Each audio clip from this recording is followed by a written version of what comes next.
Canada-U.S. relations are suddenly very relevant in Alberta. What are we to make of the Republican and MAGA figures who have been talking openly about Alberta separation? Plus, is the United States still our preferred destination for Alberta oil exports? All of that straight ahead on the Line Alberta podcast.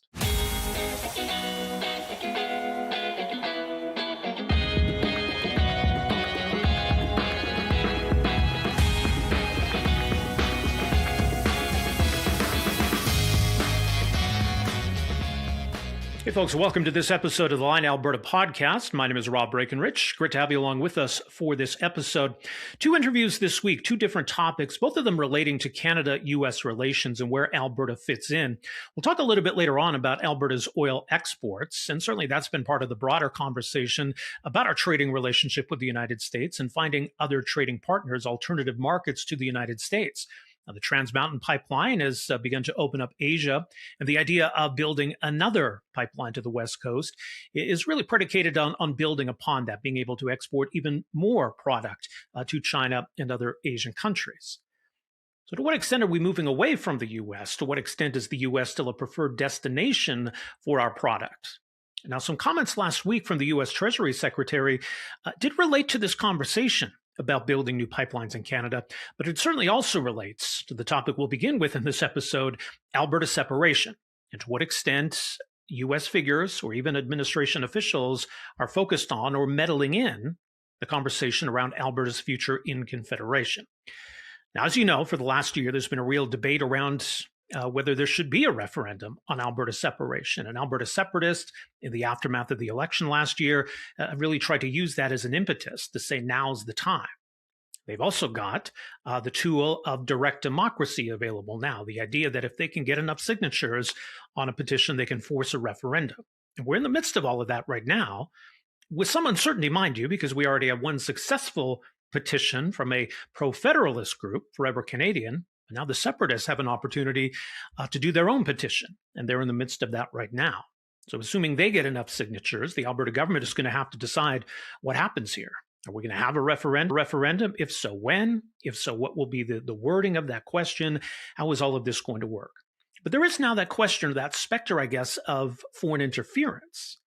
When you've got Republican and MAGA figures talking openly about Alberta separation or Alberta joining the U.S., does that put a cloud over all of this? Is there some meddling going on here, potentially some foreign interference? Is it something the Alberta government needs to call out? Is it something the Alberta government needs to take steps to address or respond to? Does it tell us anything about the separatist movement? Is any of this linked to the idea of Alberta becoming a 51st state? Certainly separatists have been making outreach to administration officials, going to Washington, asking for assistance. Now, we've seen previously, there have been some of these figures who have expressed their own support for the idea of Alberta joining the U.S., although separatists say that that's not what their campaign is about. It's about Alberta independence, not swapping Ottawa for Washington. But if there's some meddling here on the part of the Americans or foreign money coming in, all of this, we should certainly be aware of that. And again, if there's going to be integrity in this process, the Alberta government needs to take steps to minimize the potential impact. So it certainly added a new dimension to this whole debate, and again, raised questions about what the Alberta government's role and responsibility is here in navigating all of this. So to that end, we had a conversation here with Max Fawcett. He's lead columnist for the National Observer. I'm watching all of this very closely with a lot to say on the topic. So here's my conversation with Max Fawcett. Well, joining us for more on the state of the separatist debate in Alberta and the apparent interest of numerous Republican and MAGA figures south of the border, very pleased to welcome to the Line Alberta podcast, Max Fawcett, lead columnist for Canada's National Observer, nationalobserver.com. Max, good to have you with us here. Good to be back, Rob. Thanks for having me on. I just wonder, first of all, the snapshot of where things are at in Alberta. And I think Albertans are starting to notice that, okay, the separatists, they're doing their petition. They're really boasting or playing up these long lineups that we're seeing. I think some uncertainty in terms of what the Alberta government's intention is here, since we already had one petition cross the finish line. Now we got another. What's your read of where all of this is at here, first of all? I mean, in some respects, it's the same as it's been for a while now, which is the separatists or the cause of separatism is polling, anywhere from high teens to high 20s in the public. It remains a broadly unpopular position, especially in Calgary and Edmonton, where the majority of the population lives. But we are sort of walking down this road to having a referendum in an environment where a referendum is more dangerous than probably it could ever possibly be. If this was happening against the backdrop of a Kamala Harris administration or George W. Bush, the Americans would not get involved. They would not be openly flirting with the idea of absorbing Canada, absorbing Alberta, what have you.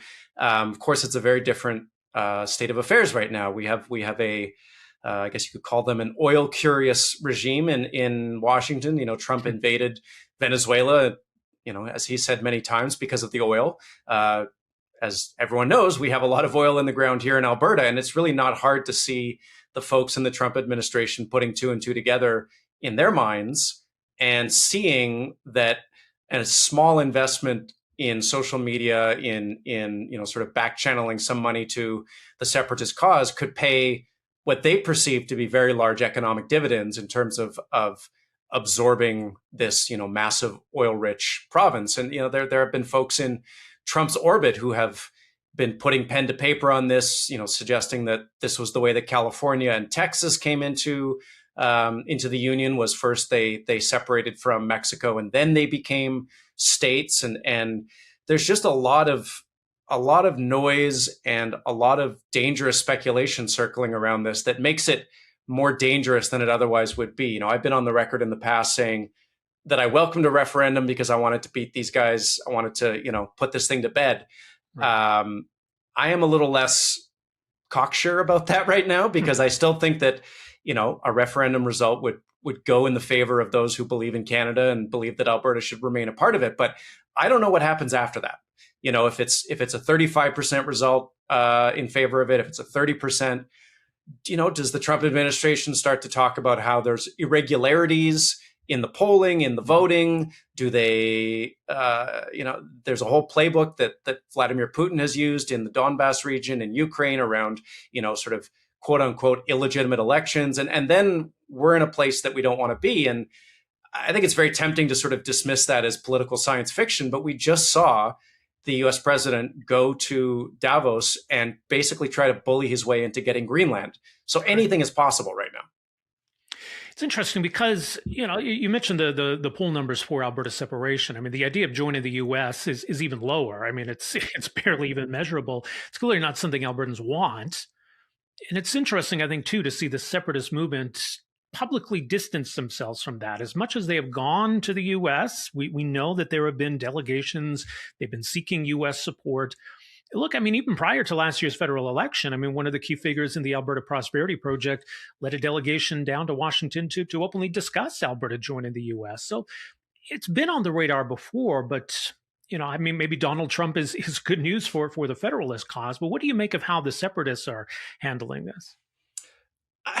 I mean, I think they understand that Trump is not a winning issue, even in Alberta, even among conservative audiences by and large, and yeah.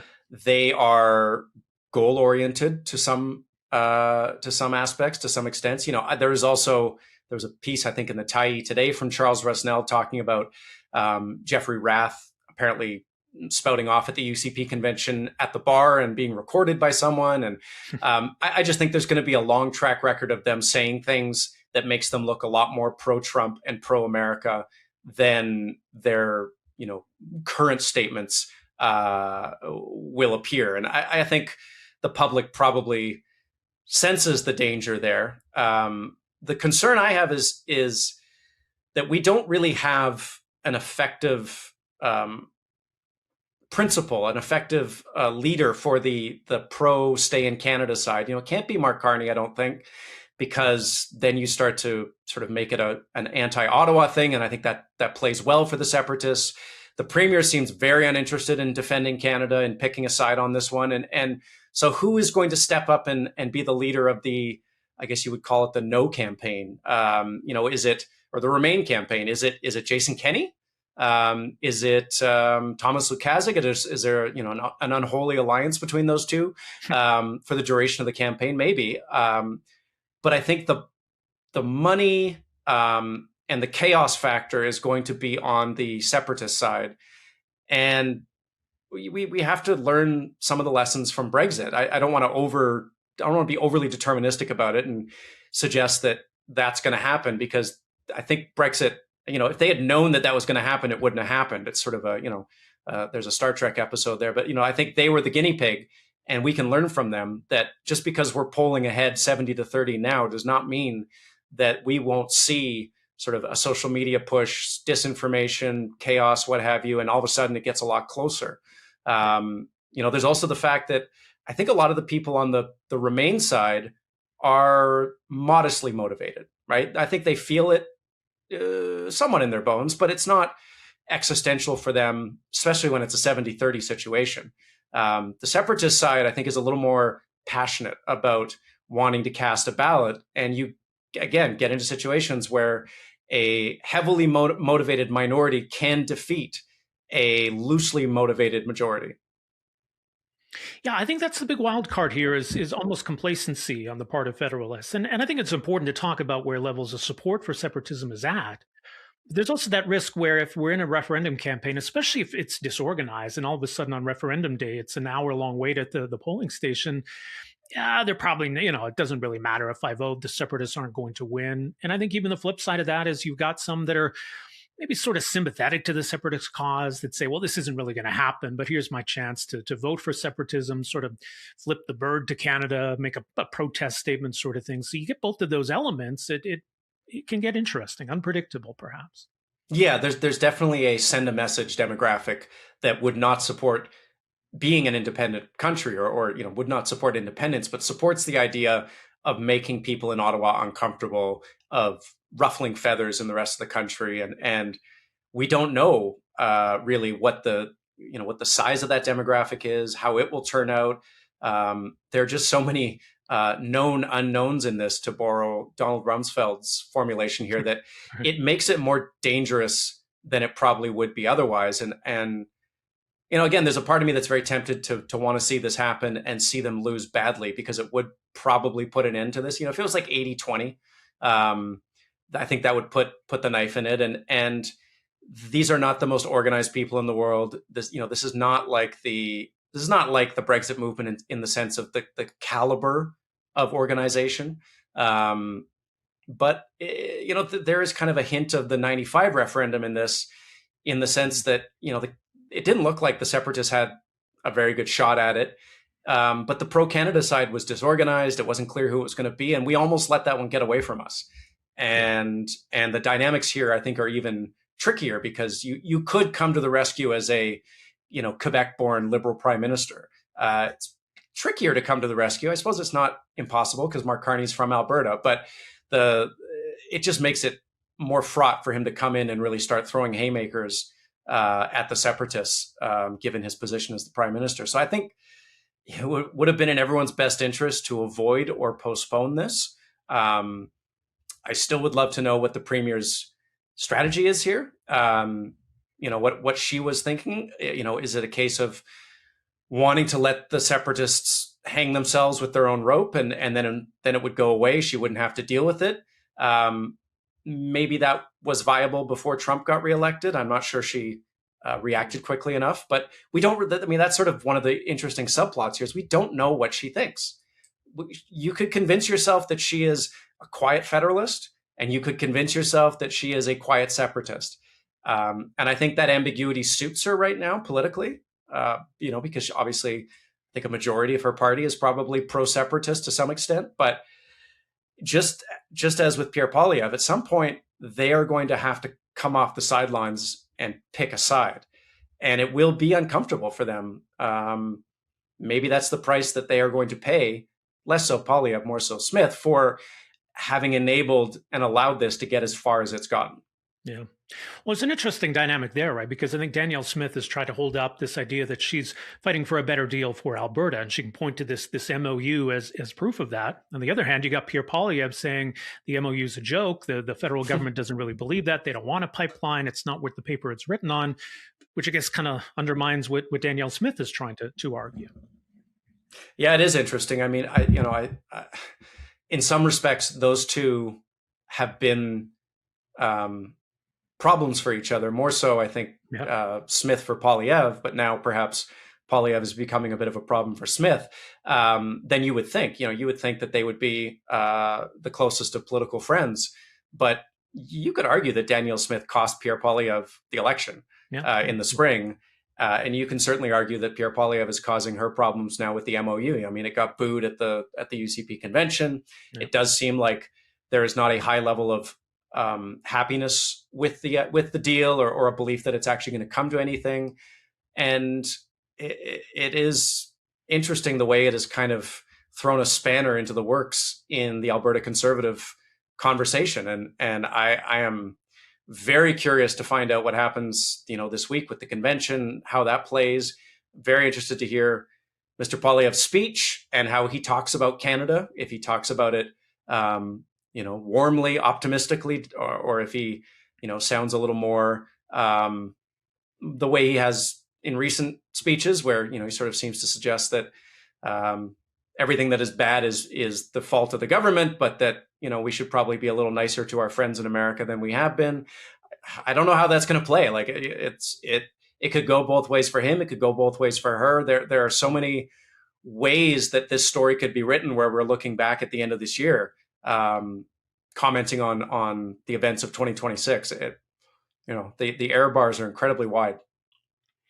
Well, yeah, all along, I mean, Danielle Smith has taken the approach of we should make nice with the Americans. Let's not ruffle feathers. Let's try to maintain a relationship with the U.S. And I guess you could say she's been consistent in that. But here we're at this point. I mean, you think, Donald Trump cut off trade talks with Canada because of an ad that Ontario ran that quoted Ronald Reagan, the idea that any degree of foreign interference is a huge slap in the face and warrants a response. And I guess now we're in a situation here where we've got his Treasury Secretary talking about Alberta's future in Confederation, not to mention these other assorted MAGA and Republican figures. Does it beg a response from Canada, from the Premier, from the Prime Minister? Yeah, I think it does. In more normal diplomatic, in a more normal diplomatic environment, it would absolutely warrant a response. I think the Carney government has been very careful not to poke the Trump people in the eye, and they've had many opportunities to poke back. They have really been, model Christians, really turning the other cheek time and time again. At some point, though, if all you do is turn the other cheek, you're just letting yourself get punched in the face. And I think, the speech in Davos was a marker that the Prime Minister laid down, where he kind of said enough is enough. And I do think that it is incumbent on the Premier to join him in at least, standing up for the right of Albertans to make their own decisions. You don't have to come out swinging against the Trump administration and, call them fascists or say that they're, threatening the rule of law. You can just say, we appreciate your interest, but this is for us to decide. Thank you very much, our American friends. There's a way to shut it down without offending them to the extent that Carney did on purpose. I think that was warranted. I think, Danielle is always going to play the good cop in that relationship, but she does have to be a cop. I think at this point, she needs to, number one, appreciate that, again, as I said earlier, she does have to pick a side, and be aware that if this thing goes down the track the way that some folks in Trump's orbit want it to, she is not going to be making the decisions anymore, right? They will not have a use for her if they decide they want to control Alberta. She will be in the way, and it might be good for her to get out in front of that sooner rather than later, especially with the extent to which it seems clear the Trump administration is collapsing. Support is at I believe Nixonian levels right now, and it's only the second year of their administration. Just from a purely Machiavellian, political perspective, you might not want to side with a regime that is tracking towards historical levels of unpopularity, especially in the parts of the world where you are nominally an ally and would like to do business. So in the meantime, on the separatist front, I get the sense maybe that the premier's not going to show her cards until after this petition is completed. And I'm assuming they'll get enough signatures. I think that's a fair assumption at this point. Because there's that question, I mean, A, does she want a referendum to happen this year? I mean, would she prefer it be in conjunction with an election? Whose wording are we going to choose here? Thomas Lukaszik's wording, the separatists, maybe she's got her own question, like all of this. I mean, we do need some clarity here at some point, don't we? We do. I agree that she's probably waiting to see what happens with the separatist petition gathering. I suspect she's very much hoping it doesn't get enough signatures. I agree with you. I find that unlikely. I've heard arguments that it would be actually quite difficult for them to meet their number. But if I had to place my money, I would bet that they do actually get the number of signatures they need. And then, yeah, she's got to make a decision. When does the referendum happen? Whose wording does she use? And where does she fall on it? I don't think she can get away with playing the role of neutral arbiter. I don't think Albertans are looking for a referee in this. I think they are looking for a leader, and the majority of the public is on the side of remaining in Canada. It kind of goes back to this. What I think, I haven't spoken to her about it, so she hasn't told me if I'm right or wrong. But my view is that her kind of approach to governing, her prism through which she sees most events, is she doesn't want to have happen to her what happened to Jason Kenney. She doesn't want to lose before she gets to the election, right? She doesn't want to have her party throw her out, and so that's why she's been willing to go as far down this road as she has. And if that's the case, she may have to side with the separatists. Because if she campaigns on behalf of remaining in Canada, they will be done with her as soon as the referendum is over, and maybe even before then. So she may have painted herself into a basically impossible corner here.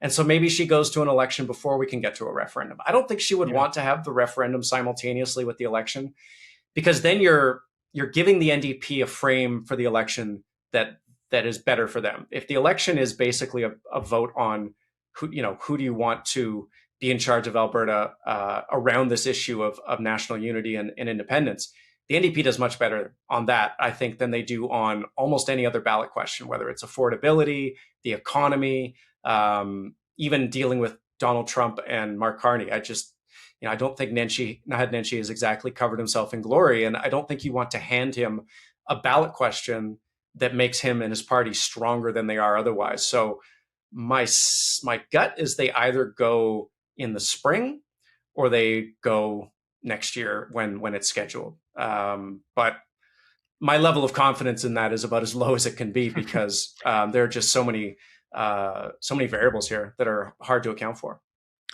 Well, it's funny because I remember recently Rick Bell wrote about the idea of the big, beautiful ballot, right? And I don't know if he came up with that or if that's something that's been circulating in conservative circles, but that's another kind of wild card here, right? And I know Jason Kenney tried to use the release valve of an equalization referendum, but I wonder if something similar is at play here, because Danielle Smith has said many times that she intends on putting questions to Albertans, like on pension plan or police force or a number of other issues.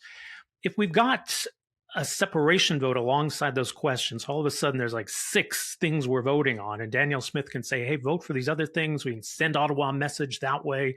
We'll do this, we'll do that, but we'll stay within Canada. Does that kind of work in her favor in a way? Do you see that as a possibility? It could backfire on her just as easily. I think with the previous referenda, there was a lot of folks on the progressive side who, maybe not on the progressive side, just on the sort of lightly involved in politics side, who thought, I don't care about an equalization referendum. Like, how does this affect my life? The people who deeply understand equalization, I mean, I would argue the people who deeply understand equalization is much lower than the number that thinks they do. But that was an animating vote for a subset of the population. I think if you put independence on there, all of a sudden everyone, or certainly far more people who are lightly involved, are going to turn up because of that one question there. And then that might bleed through to the other questions. While they're there voting against separation, They might vote against an Alberta pension fund. They might vote against, I mean, an Alberta police force seems like it's already a done deal, but they might vote against some of the other things. And so, there's a risk there. I would also just encourage the Premier to think about whether it did work as a release valve for Jason Kenney, because we're here now. And those frustrations haven't released. The pressure is still building. And, I would suggest that if you want a true release valve, you need to stop adding pressure into the system. And so whether it's her or her successor as the leader of the UCP, they have to stop using grievances with Ottawa as the fuel for their political movement, because it inevitably comes around to a moment like this. If you keep putting heat into the system, eventually it is going to overheat. And if you're in charge when that's happening, it doesn't tend to go well.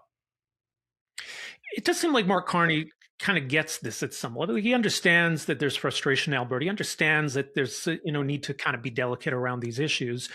The MOU, I think, was an important first step.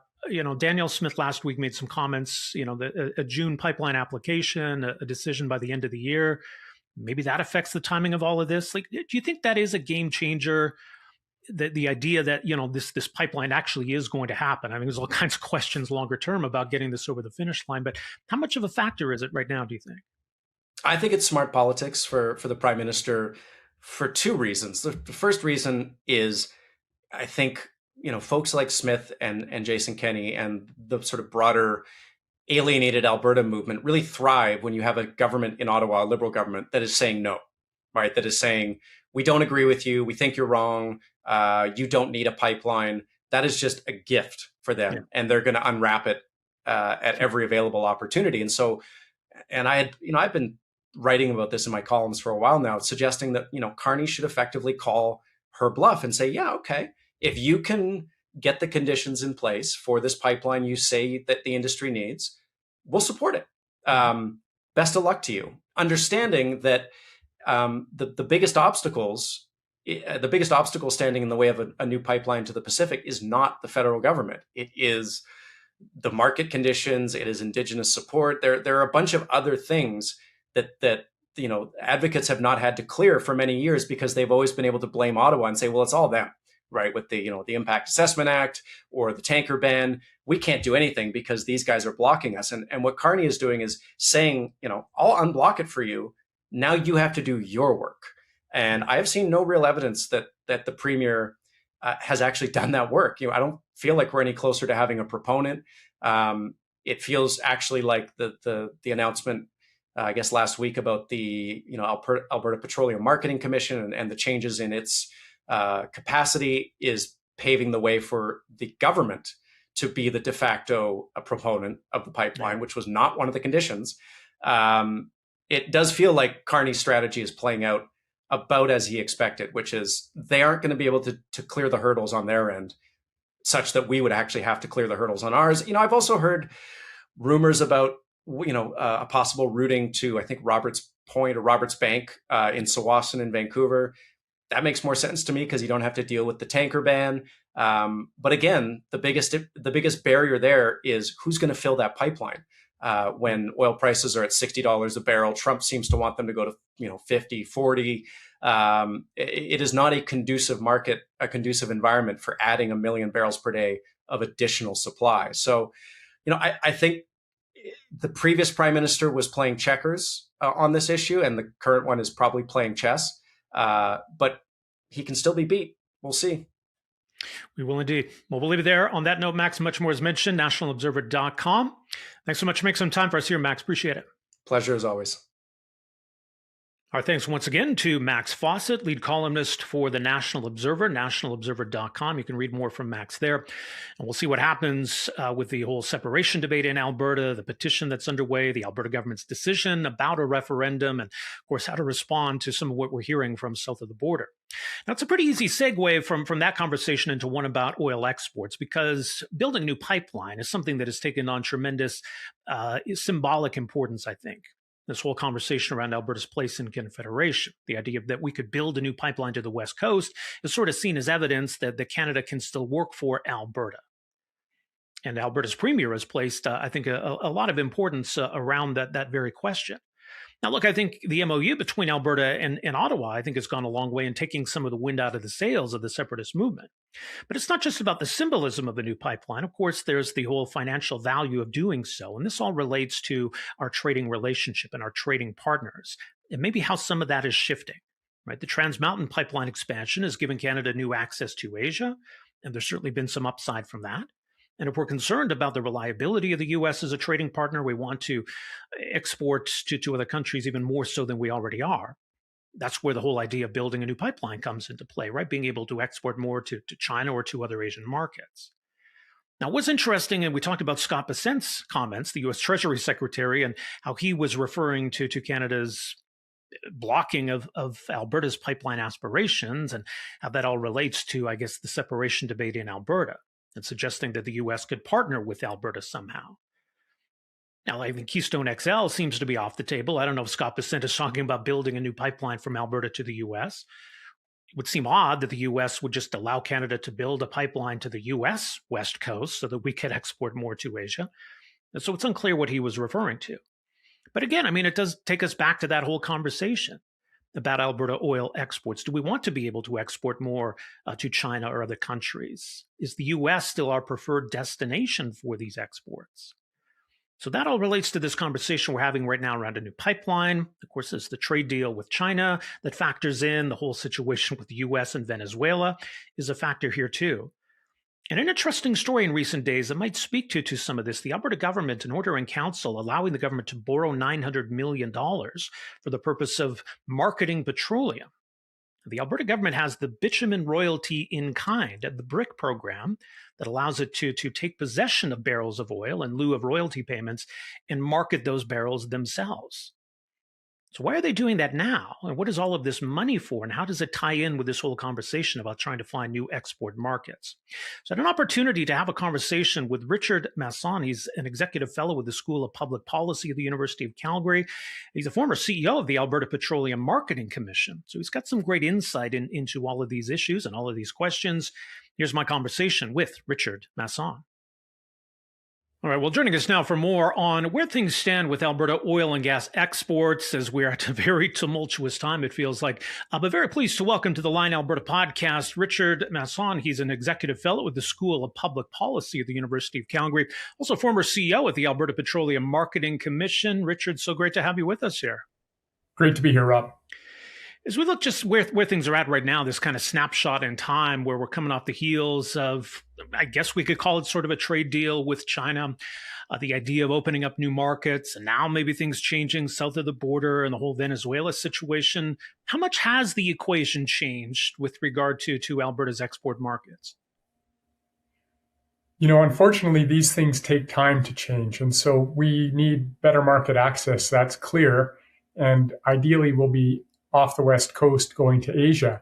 But getting improved market access takes years, and we are still at the very, very beginning of that process. So it's going to take time to actually deal with the issues that we're facing today.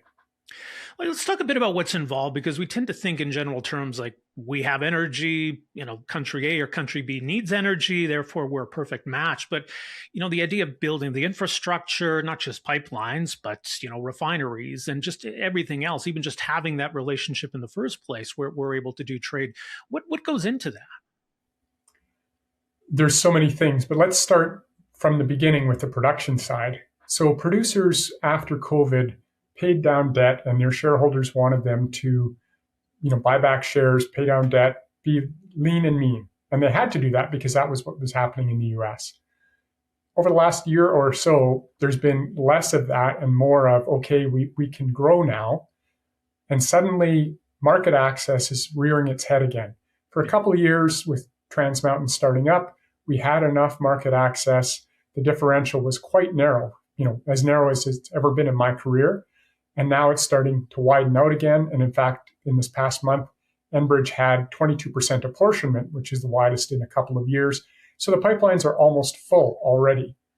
We don't have any new projects happening in the near term. And so we're stuck. We're going to end up here with wider differentials, which means lower producer profits, lower royalties, lower taxes, less jobs, because we haven't managed to deal with this issue on a timely way. With regard to the U.S., and I mean, we've got a pretty well-established relationship there, and a lot of Alberta oil goes to refineries in the Midwest. Do you see any threat to that right now, just with the, whatever trade tension exists between our two countries, or as mentioned, the whole Venezuela factor now moving forward? I don't. I think Venezuela is quite overblown. Alberta is a very competitive country. Canada is a competitive country in the sense that we have been lean and mean, as I just said, for years. And so we captured all of the U.S. Midwest market, Minnesota, Chicago, years ago. And because we were able to back out other producers, we ended up reversing pipelines from Chicago to head them south down to Houston, down to Louisiana. So there are no pipelines that flow north anymore.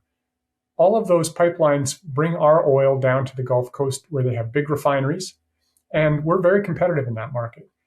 We are low risk. We can expand our production because it's all incremental growth. We understand our reservoirs. We have rule of law, all those things. Venezuela has none of those things. Right. And so the idea that Venezuela is going to be able to capture a big market share from us, I think is just not very well grounded. It can, over time, result in some competition that widens the differential, but it's not any kind of immediate threat to production from Canada. So some comments last week from the Premier about the potential of a new pipeline. Of course, we got this memorandum of understanding between Alberta and Ottawa. The Premier indicated that June might be the target date to have some kind of an application before the federal government and then a decision by year's end. How realistic is this kind of a project in your view, first of all? I think the project faces a huge number of hurdles, so I'm very skeptical that it will ever come to fruition. Interestingly, last week, the province passed an order in council to provide $900 million of borrowing authority to the Alberta Petroleum Marketing Commission, where I used to work, right. Essentially for hydrocarbon marketing activities. But after I've been thinking about that for the last few days and talking to a bunch of different reporters who ask good questions, it seems to me that what that's really about is Alberta hasn't been able to find a private sector proponent willing to step up to take the pipeline through the regulatory phase up to the approval for construction phase. And so they're putting in place through APMC the ability to provide loans or loan guarantees to somebody to take on that role.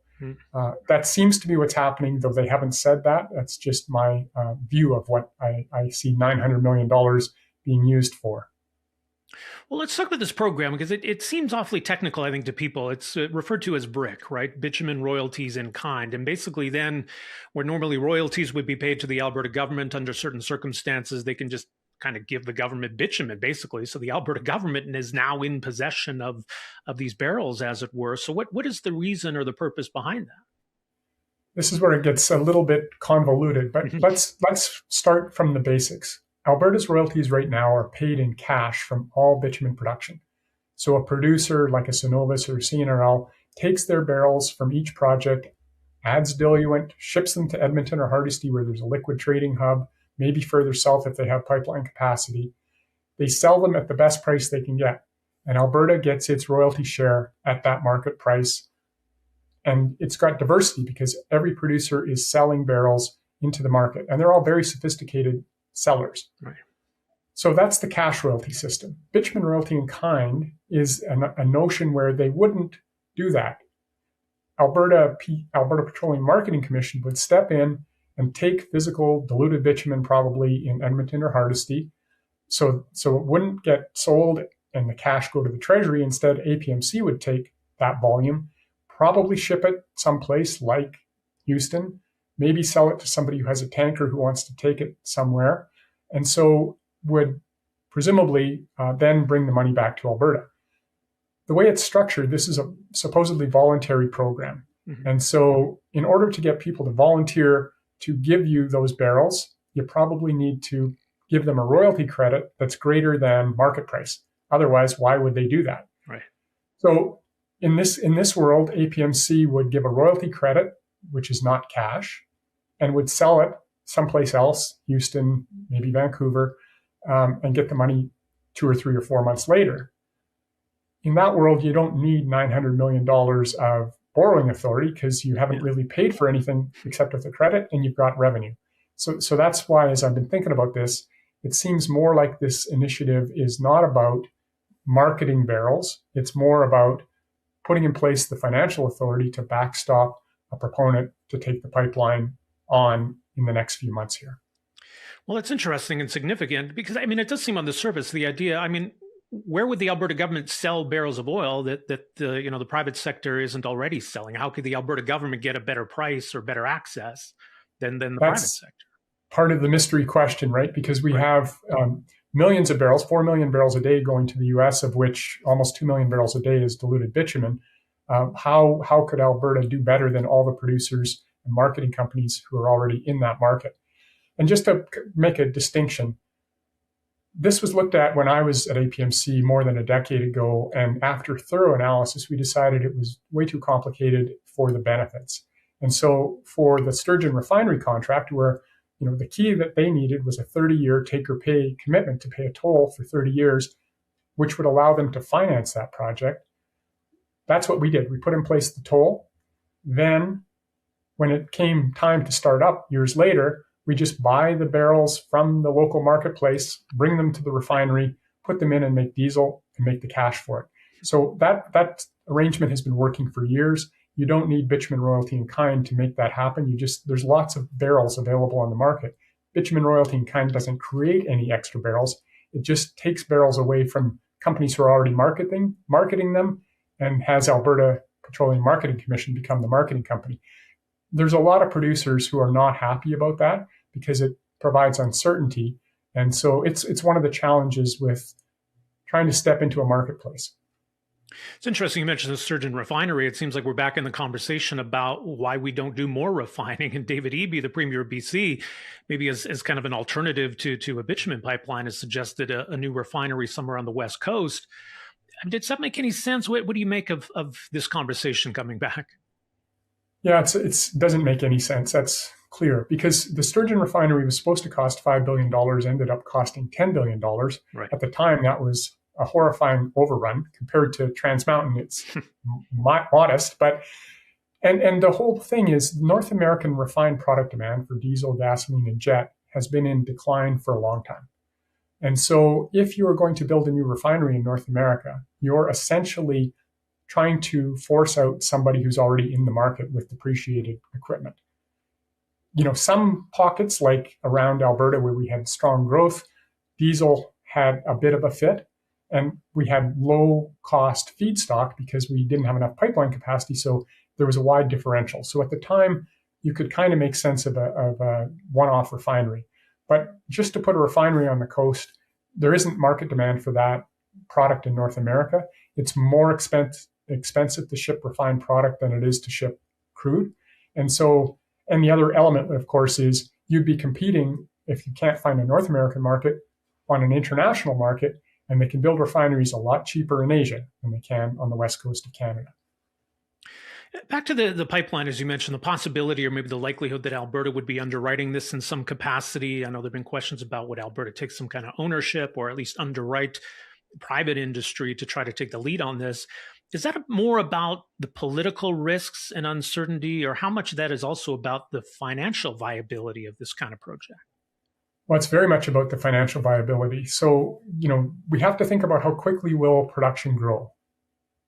One of the constraints has always been we don't have enough market access, but if we start to get it, if TMX can debottleneck 300,000 barrels a day, if Enbridge has already proved 150, they're talking about 250 more, that's 400, so that's 700 together. The Premier on her weekend call talked about South Bow maybe doing an open season for something. Mm-hmm. So there's incremental growth on pipelines that is already planned by these big pipeline companies.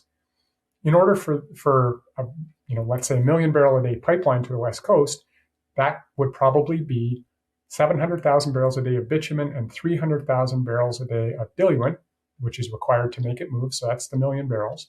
You probably would need producers to sign up for 500,000-600,000 barrels a day of new bitumen production for 20 years, on top of the things that are probably going to move forward, which are those debottlenecking projects. Yeah.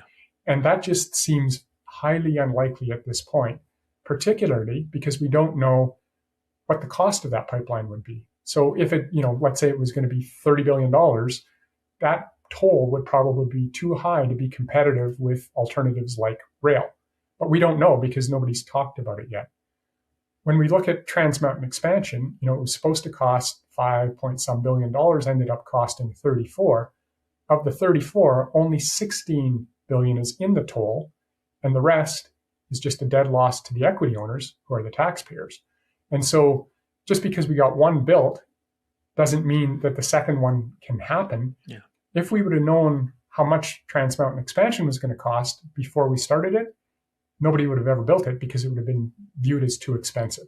So now that we know what things can cost, it's going to make it super difficult to get people to sign up for a project with an unknown cost, and some regulatory challenges, such as from coastal First Nations. You mentioned these bottleneck projects, or where we can make some incremental capacity gains, like expanding TMX even further. Enbridge just talked about expanding its main line. Those would obviously be easier to do. How big a difference would those kinds of projects make, though? Well, all of them help. And part of the whole challenge here is for us to keep egress options in line with growth.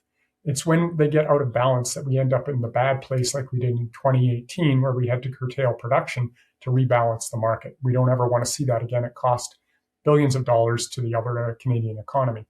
So we need these debottlenecking projects. Ideally, we'll have a pipeline to the West Coast. It's just there are so many challenges to getting it built now, given the TMX track record and even Coastal GasLink that TransCanada TC Energy built right from the beginning. It was always managing that project, and they know as much about building a pipeline as anybody. That was still 2.3 times its original budget. So given those risks, getting a pipeline seems highly unlikely because it probably is going to take hundreds of millions of dollars to do the routing, the consultation, the environmental studies, setting up the impact benefit agreements with Indigenous groups, setting up Indigenous ownership structures, all those things. And still, the coastal First Nations have said, last week when Prime Minister Carney was there, they are not interested in seeing the tanker ban removed. Right. So even if you get 85% of everything right, you still got to worry about the groups who have inherent rights and who are likely to fight the proposal in court, which is beyond the ability of the Major Projects Office to deal with. So there's just so much risk and challenge that getting a pipe done is going to be just a massive hurdle. Well, we've learned that the hard way, both with what happened with Northern Gateway and the challenge in getting TMX over the finish line.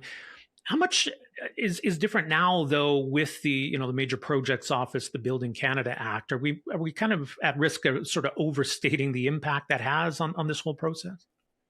Well, so far I haven't seen any impact, frankly. I mean, I haven't seen them take on a project. I haven't seen any proponent say, "Oh, that's helped me to get this so far." So I don't know how many folks are working there yet.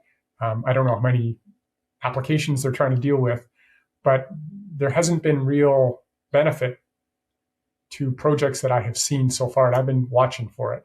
Mm-hmm. So is it a funnel that everybody has to go through now? I don't know. I don't know if people are going through it or around it or just waiting to find out. But it's certainly one more piece of a puzzle that is hard to put together. So it's kind of the wild card here, I guess, of Chinese investment. The idea that if we're going to sell more to China, or China's interested in Canada building a new pipeline, exporting more bitumen, that they might want to underwrite some of that themselves, that they would invest in a pipeline or invest in production. That entails some other risks, I suppose, too. But what do you make of that idea? Is that a realistic prospect? Well, China has big investments in Canadian production already. So Sinopec and CNOOC, China National Oil Company, both have interests in Syncrude and have had for a long time. CNOOC, of course, bought Nexen. I used to work there. So they have the Long Lake project, which is producing like 80,000 barrels a day. PetroChina has a Mackay project. They are involved already in marketing oil on the Trans Mountain expansion. There's Duvernay and Montney production, and they're involved in Canada LNG. So China has lots of investments in Canada already in the production side. I doubt that they would be interested in getting involved in a pipeline, given all the risks I just enumerated. They have lots of places to put their money in the world, and unless somebody was going to guarantee a return, I don't see why they would want to do that. They don't need to. Public pipelines are publicly regulated, so it's Anybody can use them once they're built, or anybody can sign up for capacity commitments as a shipper to get them started up. So they're kind of a non-discriminatory thing, and there's not really a benefit for China to take an ownership interest. And you can see the factor right now that sort of hangs over all of this is the current state of oil prices. And, that's softening. I mean, clearly it impacts Alberta's bottom line, but is that affecting investment decisions? Is that a bit of a cloud just hanging over all of this right now?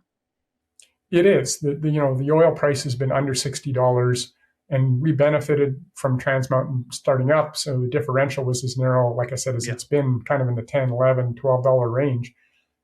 It's starting to widen out now that pipelines are filling up. So it's kind of $14, $15. If it stays wide, and it probably narrows in the spring when the turnarounds happen. But over the course of the coming year, the differential's probably going to be wider. And if prices stay in that high 50s range, all of that, reduces the cash flow available to companies, and their shareholders say, well, it's not a time to invest. So those things slow down growth rates, and those are the things that can prevent companies from signing up for long-term take-or-pay commitments. All right, we'll see where this all goes in the weeks and months ahead. Much more, policyschool.ca. Richard, appreciate your insight on all of this. Thank you so much for making some time for us here. You're welcome, Rob. Our thanks once again to Richard Masson, again, Executive Fellow at the School of Public Policy, University of Calgary, former CEO at the Alberta Petroleum Marketing Commission, policyschool.ca. And thanks again to Max Fawcett, nationalobserver.com. And of course, we'll wait maybe for some further clarity from Alberta's Premier about all of these issues, but certainly I think a lot of this we'll be watching very closely moving forward. Don't forget to like and subscribe. Follow us, alberta.readtheline.ca. My name is Rob Breakenridge. Thank you so much for joining us on this episode of the Line Alberta podcast. We will talk to you next week. Take care.